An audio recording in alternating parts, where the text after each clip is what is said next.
I was confronted with the idea of actually, or with the proposition of talking about a work that I made about 20 years ago. And because I have two works, I kind of puzzled as to where I might begin. I would, of course, prefer to talk about the work that I'm close to, that I'm, currently, I've only just completed, really. But I came yesterday and spent kind of 15 minutes looking at this alongside people as if I were looking at it with new eyes. And I was surprised to find that this body of work still carries probably 3 or 4 ideas that still compel me, still engage me around looking, seeing, photography, the kind of subjects I choose, the kinds of, I suppose, things that I probably continually mull over. So perhaps I'd just like to talk a little bit about this.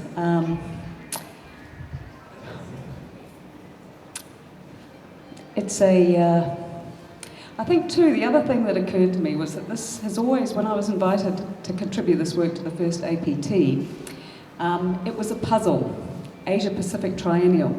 This is a suite of works that's taken in, or was made, in a monastery in London. What does this have to do with this kind of orientational thinking about being in this part of the world?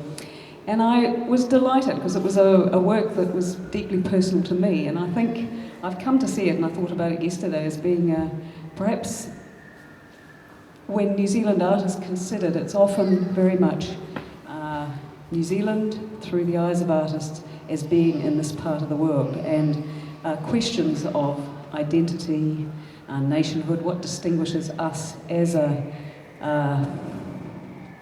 country through the kind of really important cultural dialogues related to land and place.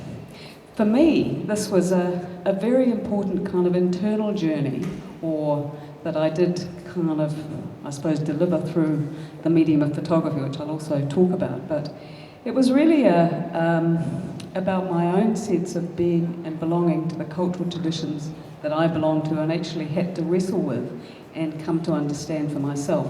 I was brought up as a Catholic.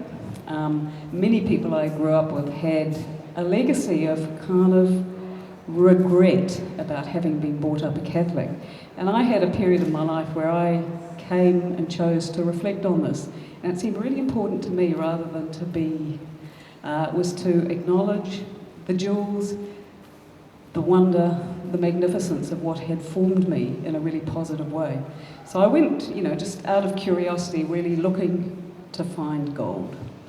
And I did it really by accident. I was living in London, and every day I used to walk down Bayswater Road and noticed a monastery, busiest intersection in London. And I used to go in the door and I'd sit in this, on the outer edge of the sanctuary. There was a grill, and the light would kind of play. And often when I was there, the community of monks would file in and sing the Divine Office.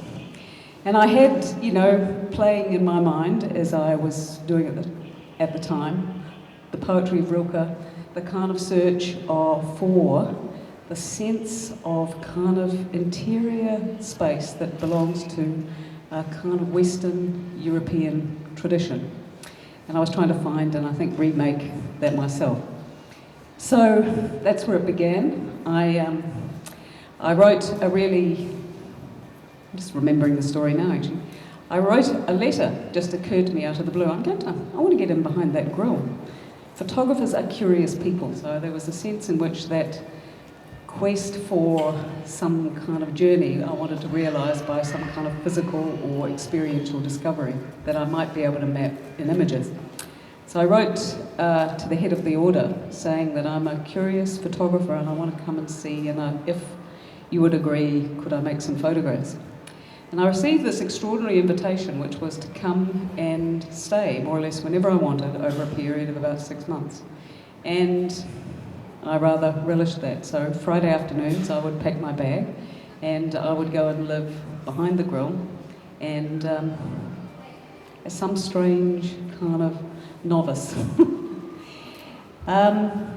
What it became for me as a journey photographically was the sense of trying to track this I suppose, this journey or question for myself.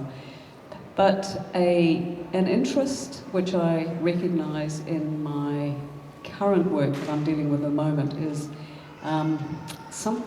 trying to visualise something about the architecture of interior space. So photography for me really has this strange preoccupational focus with the surfaces and appearances of the material world. And yet, and particularly in black and white photography, what it trades in mostly is reference to things, to other places, to memory, to history.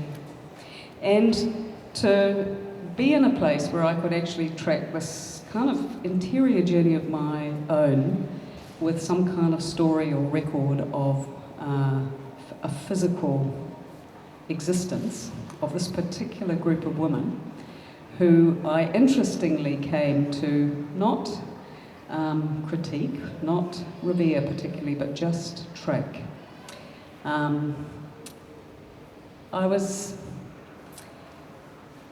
So the project became this, and I think probably most photography does this, that has some kind of obsessive tracking quality, is to map the interior with the exterior and find the kind of spaces in between or try and evoke that. Something I'm considering at the moment, which I'm also relating to this body of work really closely, is the sense of scale that I was obsessed with. I came and looked at this body of work yesterday and I thought, they're so small. How brave I was to actually take a subject as big as that and to make the images so small. And I remember when I first created the exhibition, the idea I conceived of was to try and create in the space of the gallery, which at that particular time was consumed by bigness, by scale, by images that were being made as big as you could be to make this statement entirely through the presence of bigness. To try and almost disappear the sense of an image when you walked into a gallery space and to create or demand of a viewer that they go looking for something. So, and what I enjoyed yesterday was actually, when I did kind of follow along with a group of people, was actually how closely people were to the work. So the sense of actually tracking it with inches away sometimes.